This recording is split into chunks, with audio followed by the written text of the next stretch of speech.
So I was just listening to this video by Lil Bill called Gen Z is undateable. This is why. Um, and it occurred to me that the gender war, the gender war is played out. It's old school. I'm going to still talk about it though because, I'm old. Sorry if you can hear the sirens. I'm old, you know what I'm saying? So I'm still going to talk about it. But he is doing this entire live about Gen Z, and Gen Z are not children, okay? Gen Z are grown. They think they're young, just like millennials thought they were young. I think Gen Z, not Gen Z, Generation X was like the last generation that was wanting and desiring to be grown. I feel like, uh, damn, sorry, I'm in traffic. I feel like millennials still, only recently realized they was old, and Gen Z as well. They're coming to grips with the fact that they're not children anymore, as well. And it's really more about alpha to me than anything at all. And I just feel like, alpha's actually still children. These are the people that you should be thinking about, not about who some 20 somethings are dating, or definitely not 30 somethings and above. I mean, okay, you had your time to date, and if you're still dating, that's perfectly fine, but you're a grown person. You make your choices and you live with them. And it's really kind of absurd when I think about it. It's a little absurd that this topic of gender war has swollen to the level that it is, that it has become industry in and of itself. But when I also think about it, this did not just start with social media. This started with the music that Generation X and millennials popularized in our time. And I'm talking particularly about hip hop and rap music specifically. Just go back and listen to it. Like, it's a little cringe to even go back and listen to, because a lot of that music is still very sentimentally dear to me. It's very nostalgic. It can take me back to a time when I was young and I was carefree and I was wild and just didn't know what tomorrow might bring. Like, you literally can remember what party you were at when that song came on and what everyone in the crowd did in that moment, you know what I'm saying? But when I listened to it with adult ears, and like I was a young adult at the time, like 20, 21, 22, when I listened with all the way sophisticated grown ears, I'm like, damn, this is misogynistic. This is some abusive. At the time, it was just entertainment. It was, to me, I'm not saying that other people didn't take it that way, because I was listening to Matrix actually. I think this was on um her live about holiday movies. If it wasn't that, then it might have been the one about what I'm not doing in 2024. But she was saying something about, like, how back in the day when gangster rap and stuff like that was coming up, when it was becoming popular, but it was still considered a new genre, they had whole entire talk shows and panel discussions. I mean, there were people that were trying to outlaw that music and trying to ban and censor that music.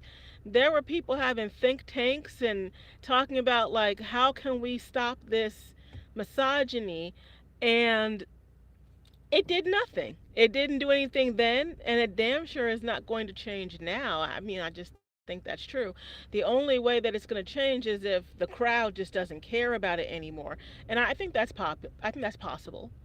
I think it's possible that younger generations like Alpha could just get tired of it. I mean, it could be played out. It could just be considered old. Like, this is old.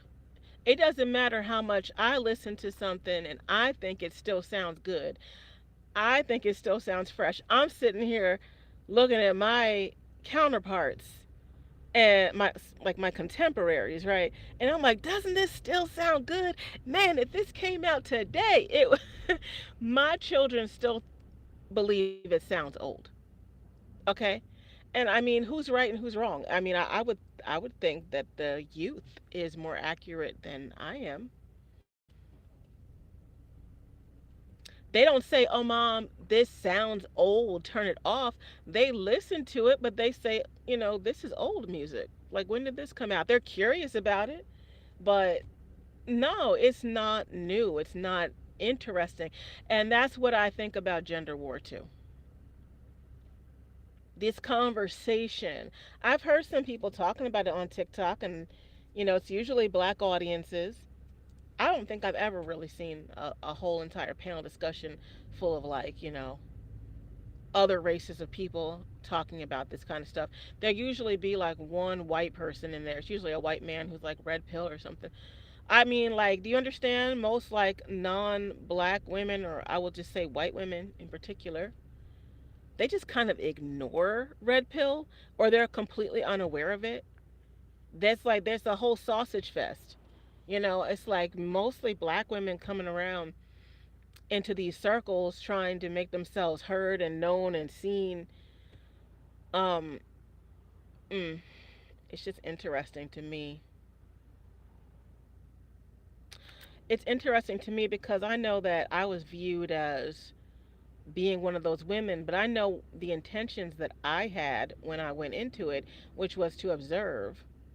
And I did get sucked into it because, I mean, if I'm going to observe it, I'm going to get in there and get my hands dirty. But I haven't listened to that content in a good like 5 years. Like, I couldn't care less about what they're talking about in Manosphere. And it's not even any kind of like aggression against it. It's just played out to me. It's not interesting. And it's their business. It's their conversation. But I feel like that's how I feel about it. When I hear younger people still having this conversation, I feel bad for them because I feel like this conversation is old. And I do not think that these younger people having the conversation are any representation of a larger group of Generation Z or Generation Alpha people. I feel like these are people that got sucked in to the rhetoric and the propaganda, and unfortunately, they don't like have enough other interests to be distracted and get away from this type of stuff. It's basically like mind control at that point. I mean, if you're going to participate in conversations that are generally negative, then I would think that there's some kind of mind control behind you doing that. At the end of the day, I think people, unless you are operating off of a lower frequency, I don't want to get too like spiritual on you, but unless you're operating off of a lower frequency, most people want to gravitate toward higher frequencies. They just want to be on a higher vibration. So this stuff is not. It's just not. It's not. And sometimes I would feel like, oh, this is really unfortunate because I know that this conversation has no end. So when I hear a younger person getting into it, I feel bad for them. But I also feel like, well, it's that one person's loss. Most people are not going to be caught up in this. It just doesn't seem sustainable. I'm not even really, like, outside of rap music, which is kind of dying. I don't know. Like, if you are always listening to rap and if you are always like following those types of celebrities and you're in that circle, you might not realize that it's kind of dying. But rap is kind of dying. Or at least it's, if it's not dying, it's morphing into something else.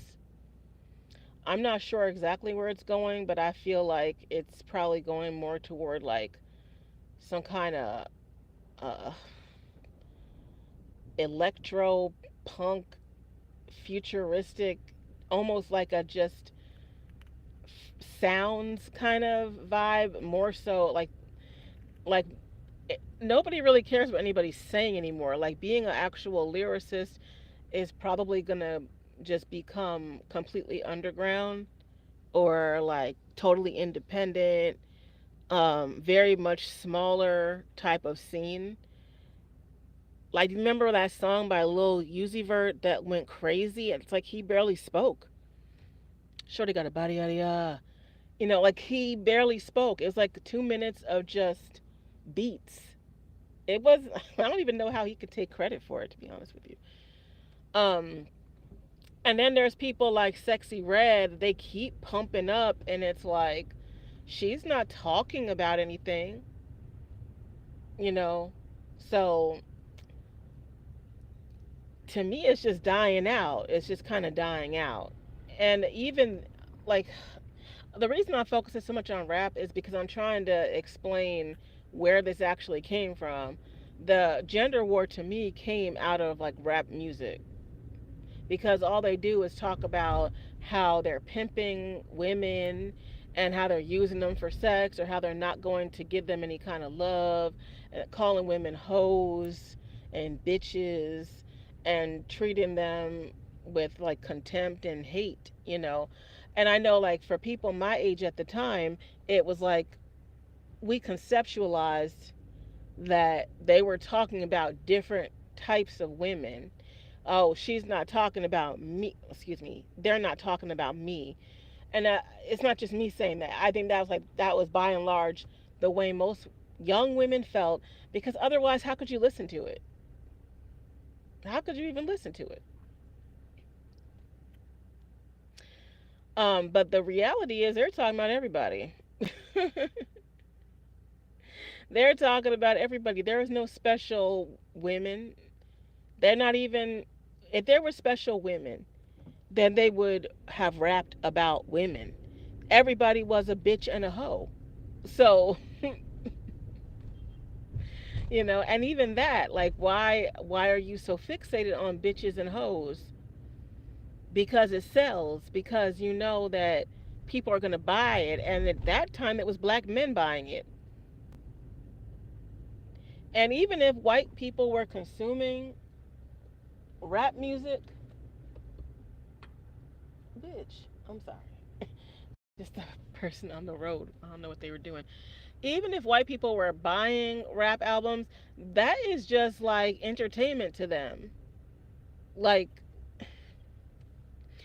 it's unfortunate because I think a lot of black women felt like it was just entertainment for us too.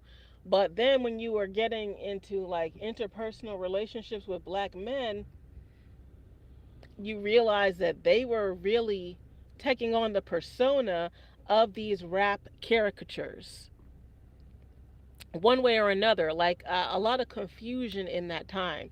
And I think that's really the truth about the gender war is that like there would be these men that had a lot of double-mindedness. They would pursue for relationships, but then they had a mentality that was very misogynistic. And it's like, well, you can't have it both ways. You can't hate women and expect to have a functional relationship with the woman.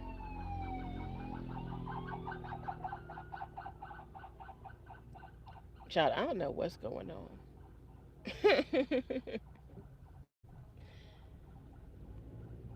But now getting back to Gen Z and why they are considered undateable, basically it comes down to like the internet and just how they have so much information. A lot of them are reluctant to even get into serious relationships or have children because they don't feel like they can afford to be married, to be homeowners, to have children. Whereas a lot of the millennials, zennials, which is my group, some micro generation, if you're not aware of what a zennial is, between Generation X and millennials. Um, and, Gen X, all of us didn't give a fuck. We didn't give a fuck about like having money or not. Basically, we just wanted what we wanted, no matter what. If we wanted to spend all of our money partying, traveling, having experiences, BSing around, if we wanted to have children, it didn't matter if we were broke or not. The concept of debt and things of that nature, I think for a lot of us, did not really matter until it did. And by then, it was just too late, and we were too old. And oh well, fuck it. Um, there might be some younger millennials that see it differently, but I think a lot of people in my group, we just did whatever we wanted. That's another thing that Lil Bill talks about is that Gen Z is way more cautious than millennials and Generation X and everything in between. They're not as debaucherous. That was actually the word that he used. And when he said that, it just kind of made me laugh because I mean that's exactly what my 20s entailed was just debauchery. I just And no, I was, the thing is, I did experience a lot of anxiety, me personally. I can say a lot of my friends, they did not appear to experience the same degree of anxiety that I experienced, but I have a little different story. Like I was very preoccupied with fear of getting some kind of STD. So that just kind of made me move a little differently, but not that differently. I mean, apparently Gen Z, and I've heard this before, like a lot of them, they're not as sexually active. They don't date as much. They're not getting into relationships as much. They just have less general interest in, oh, damn, I want to know what's going on over there.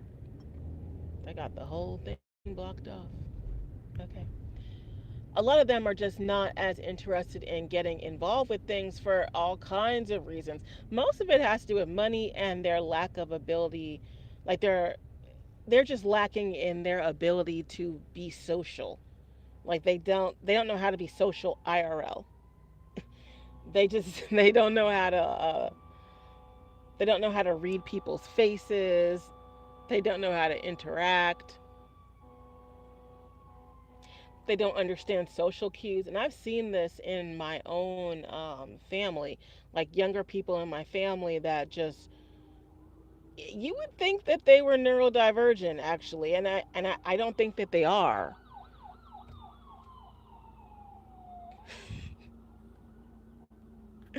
Yo, this is hilarious, just these sirens. But you would think that they were neurodivergent because they just don't know how to freaking interact. They're just like a bundle of nerves. They experience a lot of anxiety, and I'm not really sure if I totally understand why. I feel like it has a little bit to do with the school system and how they're just expected to produce at such a volume and at such a rate, and they're very keenly aware of how competitive everything is. And I guess their understanding of inflation, the economy, and salaries and things like that is just a lot more present than it was for people in our generations. So basically, to make a long story short, the last thing that they were really concerned with is, getting together with somebody, like going on a date and having a long lasting relationship. Even though some of them might be involved in long term relationships, but they haven't made them official yet. I remember that used to be That used to drive some of us crazy back in the day. Like, if you were in you could be in a relationship with somebody, but y'all never made it official. And so eventually somebody's going to have the what are we conversation, and that could fuck up the whole dynamic depending on what the other person said, when literally you were already having the relationship the entire time. So they actually don't feel the need to have these types of labels. And I don't know, like in general, that disgruntled nature of the gender war and people being angry and feeling entitled as if they're owed a relationship, as if they're owed a husband or wife or engagement or a family or children, home ownership. Like, these are the kinds of things that our baby boomer, our silent generation type of elders told us that we would have as long as we did things the right way. And so I think a lot of the gender war was people coming to that realization that, you're not going to have things the way that you were told you're going to have them.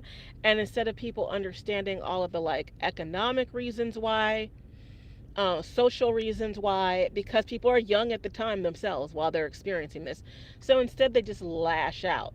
I mean, it doesn't really help that when you're having these actual dating experiences, some of them are very horrific, confusing, deceitful. There's lots of betrayal, there's lots of disrespect.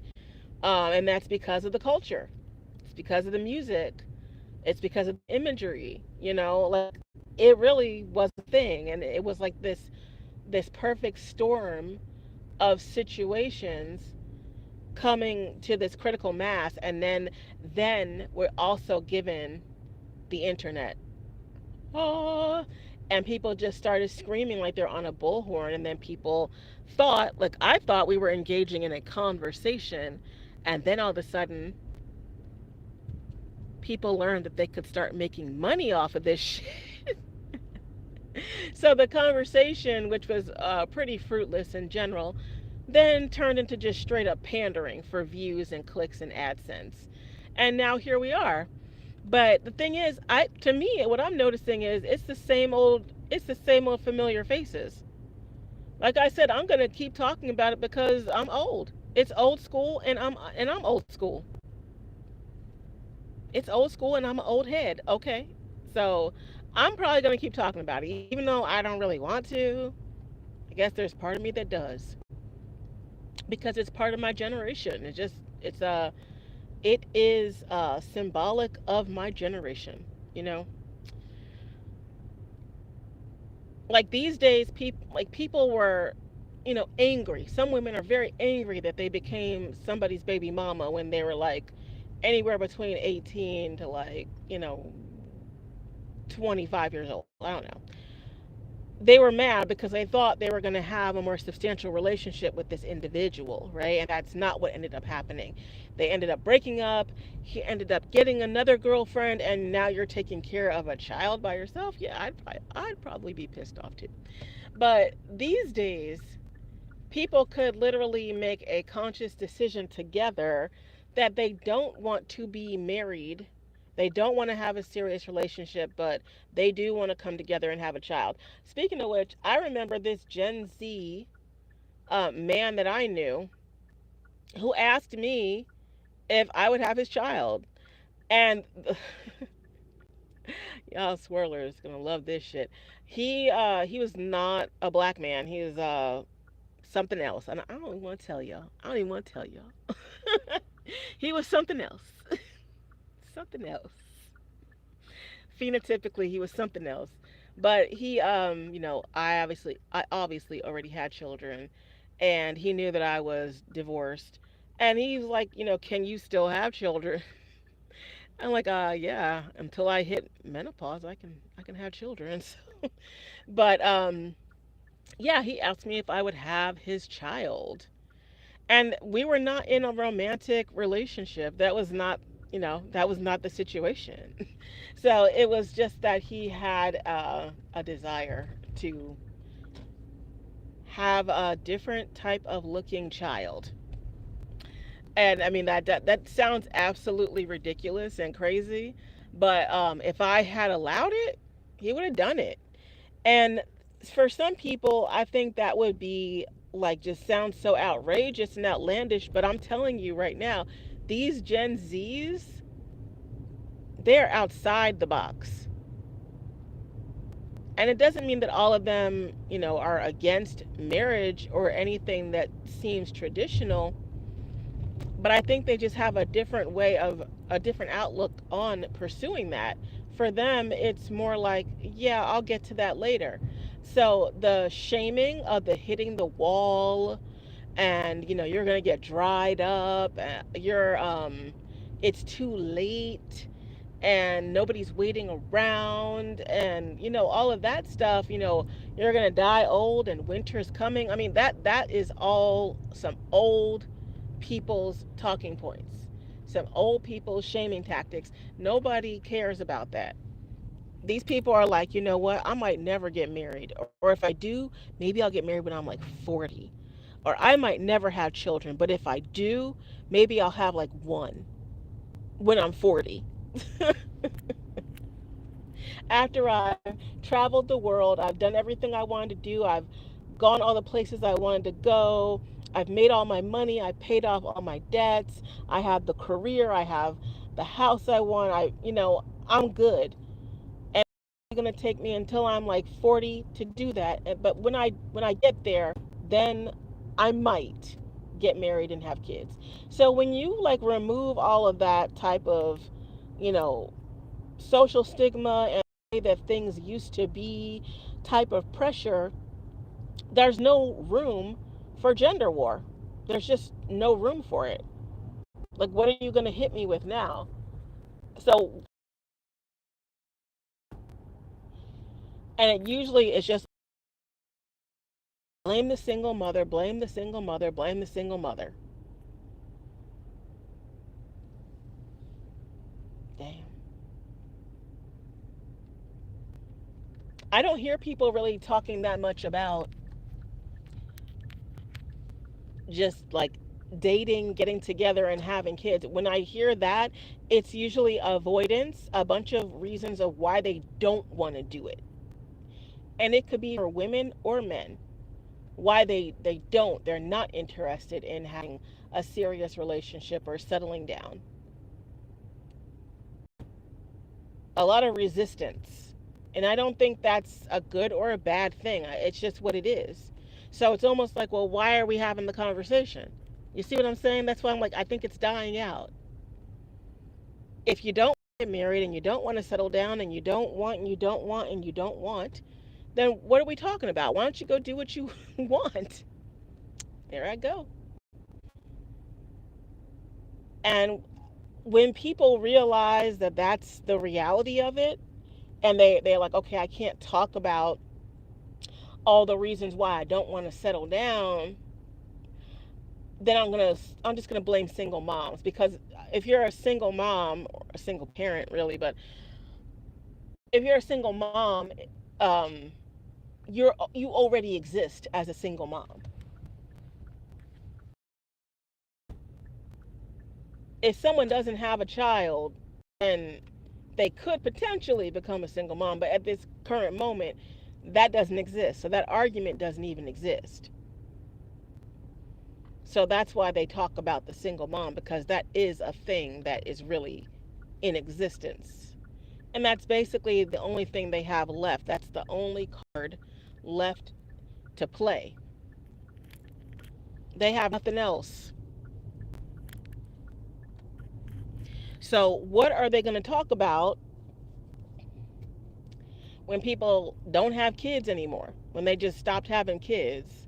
I guess they're going to say you're going to die alone, but I mean, it sounds like that's kind of these people's goal as Gen Z.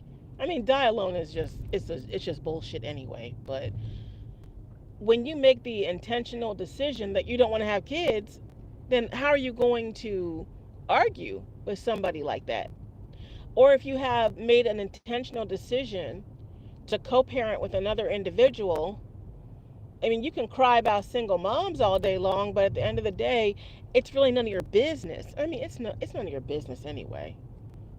It's none of your business anyway. I think a lot of the single moms, in my opinion, they kind of brought it on themselves by getting up on public platforms complaining. And I'm not saying that they don't have a right to voice their shit, but unfortunately, a lot of these men, they took that as an invitation. So you have frustrations about whatever situation you're going through, and these men decided that that meant that you want to fuck them.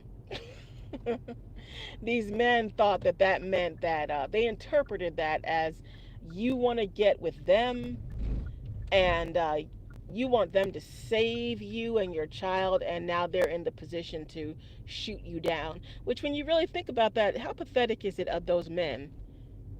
Haven't you ever heard about not kicking a man when he's down? And this is not even a man. This is a woman with a child. So you hear the public cries of a distressed single mom,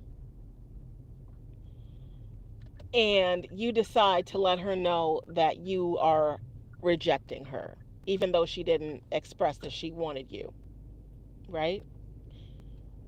How lame is that? I don't think I ever heard one single video, podcast, think tank, panel discussion where a single mother was saying that she was searching out for a man and she's so upset because these men don't want her and won't date her. I don't think I ever heard that. But yet these men come out here and they're like, we don't want you single moms. Like, nobody sent for you, boo. Like, nobody asked. No one's talking about. Y'all are weird. No one's talking about that. But anyway, anyway, I hope what I said made some kind of sense. The way I see it, like, the gender war is becoming old, it's played out. I feel bad for like young people that could possibly get sucked into it, because you basically walking into a room with a bunch of old motherfuckers talking about shit. Just imagine you overheard your grandparents at the senior center having a conversation, and then you start, repeating their conversations to people. Like, it's a bunch of old people talking points, a bunch of old, lonely, dusty people too, that could not make their shit work. Oh, damn. This car is behind me. I hate that.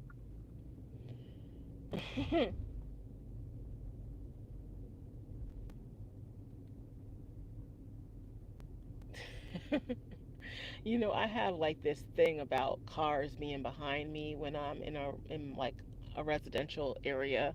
It makes me feel like they're following me. Even though, like, I have not yet I have not met a situation where I was like being followed, but that is like the feeling that it gives me. And then I have to enact like certain protocols that I have in place when I think or I suspect that I'm being followed. And it's such a waste of time, because 9 times out of 10 I'm not being followed. But yet I'm like doing these things to try to basically try to like lose the person behind me. I really shouldn't be sharing this with y'all, but I am.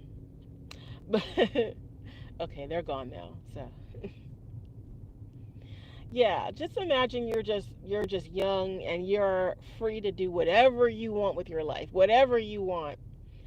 And you are sitting around regurgitating old retired player ass talking points, like you're in a complete time warp, like you don't understand that it's 2024 and that these people had their day back in like 1999, right? Back in like 2004, 2008, 2012, right? Hell no. Like, I just think it's over. Like, young people don't even care about dating.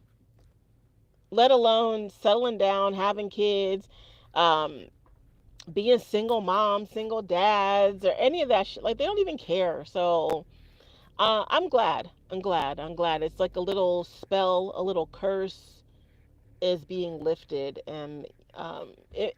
You know, I have kids, so it makes me feel encouraged.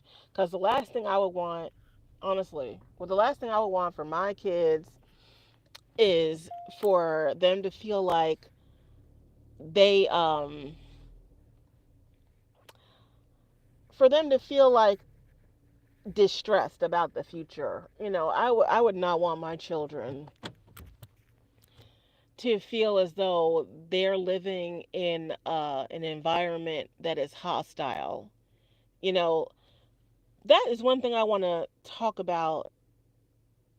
Maybe not so much right now because I gotta go, but little did we know we was talking about some real shit. You know, like back in like 2012, 2013 or something, when people were having these like first, second wave gender war conversations, it seemed like just mindless debate, you know. But the reality is, you're talking about real life, like the real fabric of society, the real construction of the world that you're going to inhabit. This is the kind of stuff you're talking about when you're sitting around arguing and debating and pleading your case in regards to the most important choices that you're going to have to make as a young adult, right? Who you choose to interact with, who you choose to partner with, have children with, marry, what neighborhood you're going to live in, what schools your kids are going to go in, what how you are positioned in life is so much bigger than just you trying to win a debate. And then there's other people on the sidelines ingesting the content, and it's molding and shaping their outlook so that when they're on a date with the next person, and the whole intention is supposed to be to find somebody, right, that you might want to do all of those things I just mentioned with. While you're on a date with somebody, you're carrying all this baggage. I'll never forget when I learned that a man I was dating was listening to this type of content. I didn't know that this type of content existed. I remember that I went on this date with this guy. I went on a few dates with him. And this is a story for another time, but something he said just stuck out to me. It was like a certain way of his behavior. And then it was something he said. I'm not going to say it right now, but it was like that moment, like the record stopped. Like, huh? Because what he said was just so bizarre to me. I'd never heard anything like it at the time, and I didn't know why he said it. It was very much so unprovoked, and he just said it like so fluidly that I was like, what does that even mean? And eventually we stopped seeing each other. And like I said, I'll explain why another time. And then I discovered like YouTube. I mean, I knew what YouTube was, but I hadn't made content on YouTube. But I when I first started making content on YouTube, I wasn't looking for gender war. Like it literally came to me because black men troll black women. Okay, that's really the truth. I was just uploading whatever. Okay, um, but the more that black men came to my channel, they're trolling, they're doing what they do, and then that was how I got kind of involved with gender war. And I was like, oh, this is really fascinating. I remember that was my response to it. It wasn't like, I'm horrified. Oh my God. I was fascinated. I was like, what is this? What is going on here? What are people talking about here? And then it led me to discovering Tariq Nasheed. And I listened to some of Tariq Nasheed. And once I listened to him, I realized that that man that I had dated a few like months beforehand, maybe like a month or two beforehand, I realized, oh my God, that guy was listening to this stuff because the what he said sounded just like the tone, the negativity, the disgruntled, like all of it just sounded just like this. And I was like, wow, he's been listening to that stuff. And now it's like everywhere. This was pretty niche, in my opinion. It's pretty niche type of stuff back then. Now it's like very prevalent, you know?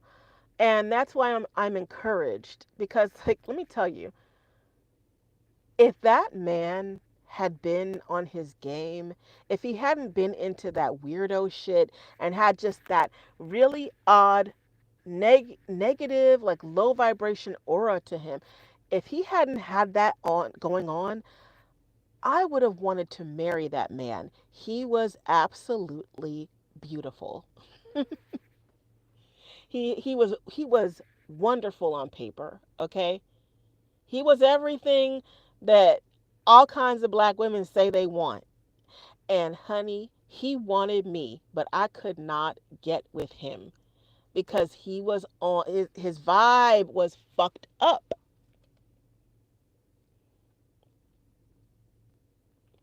And so I say all that to say I'm encouraged to think that the younger generations are not going to deal with this stuff because we come from a time, zennials and millennials, like we come from a time where people literally blocked their own lives.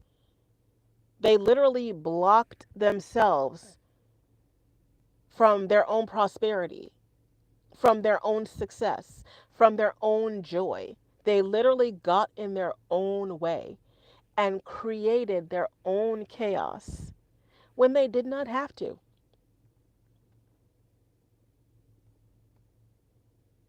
They really didn't have to. Even, I mean, I know some people made mistakes, what you would call quote unquote mistakes, by having out of wedlock children, but I wouldn't call them mistakes per se. I'm just saying that's what some people act like.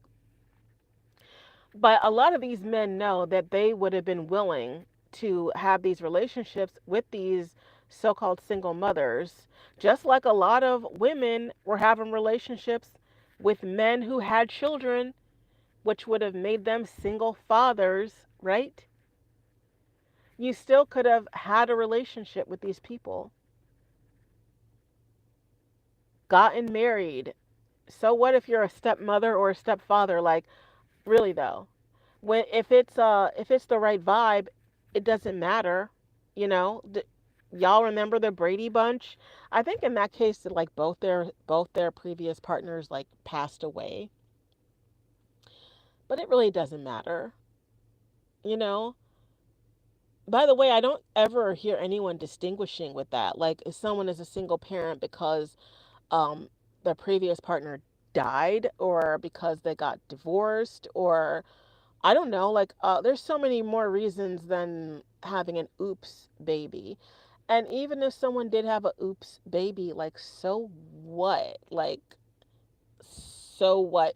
I remember that Themis and Thoth um Themis and Thoth panel with all those men, and they wouldn't even say that a man with a felony was ineligible to date. So it's okay to date like felons. I mean, they all like backtracked eventually and they're like, no, no, no, I wouldn't want my daughter to date a felon. But at first, they're thinking about their homeboys and their cousins and their uncles and their dads and men that they knew that were good, decent human beings that got caught up in some shit when they were younger, you know. But I personally believe that people are capable of redemption if they seek it, you know. But if you can say that a felon is suitable to date, hypothetically speaking, but a single mom is not, and yet you never hear anyone saying the single dads are not eligible. I mean, anyway, it's like this is what I'm saying. This particular conversation, like this exact conversation, it pertains to a certain generation. It's like a generational conversation. And I think it's dying out. I just think that these younger people, they're first of all, a lot of them are raised in single parent households. Like they're just not that consumed with the idea that being a single parent is like the worst thing a person could be. You know, that's that part, right?